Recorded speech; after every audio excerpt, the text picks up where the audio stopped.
आसन ग्रहण करें और अपना आशीर्वाद प्रदान करें। श्री राम श्री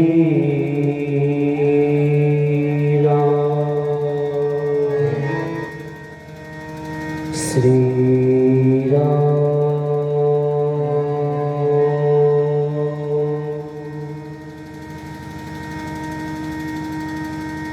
आत्मानंद विनाशी, आत्मा शरीर से पूज्य तथा भजनानंद की प्राप्ति में संलग्न रहने वाले सभी संत जन, कथा प्रांगण में उपस्थित भगवान की कथा से रसित भक्तों, बड़ा ही पावन सुंदर समय उधर गंगा के किनारे कर्म योगी राजा परीक्षित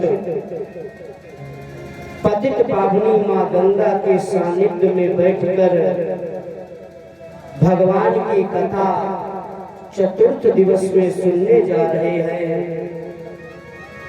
जो राजा परीक्षित को जो अवसर प्राप्त हो रहा, वही अवसर हम आप लोगों को भी प्राप्त हो। पर महाराज कर्मयोगी परीक्षित दो गंगाओं के मध्य में बैठे हैं, भगवान की कथा को श्रवण करने जा रहे। बालू के पावन रेत पर बैठे परमहंस श्री सुखदेव भगवान। अब विचार सूत जी महाराज जो नैमिष में शौनक महात्माओं को कथा सुना रहे हैं, उन्होंने कहा महाराज ये बताओ, श्री सुखदेव जी महाराज के सानिध्य में राजा परीक्षित बैठे, गंगा तो एक है और आप कह रहे दो गंगा है, ये दूसरी गंगा कौन है?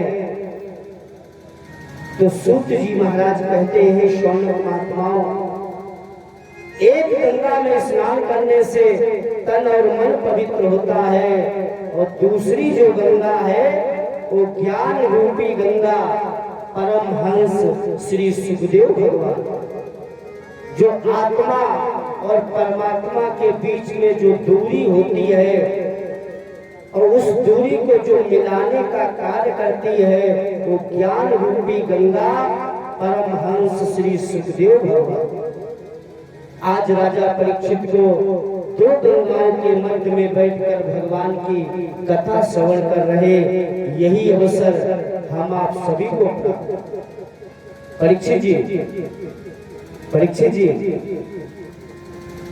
ये भगवान की जो कथा है, ये आपके गांव में नहीं हो रही।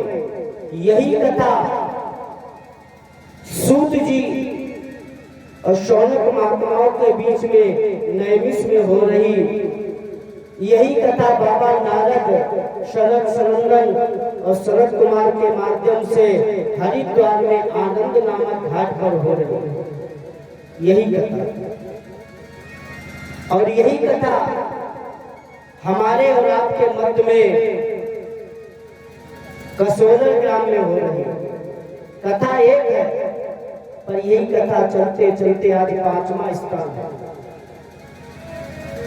ऐसा पावन समय, आइए दो बार भगवान का संकीर्तन, तदोपरांत भगवान की पावन कथाओं में प्रवेश करेंगे।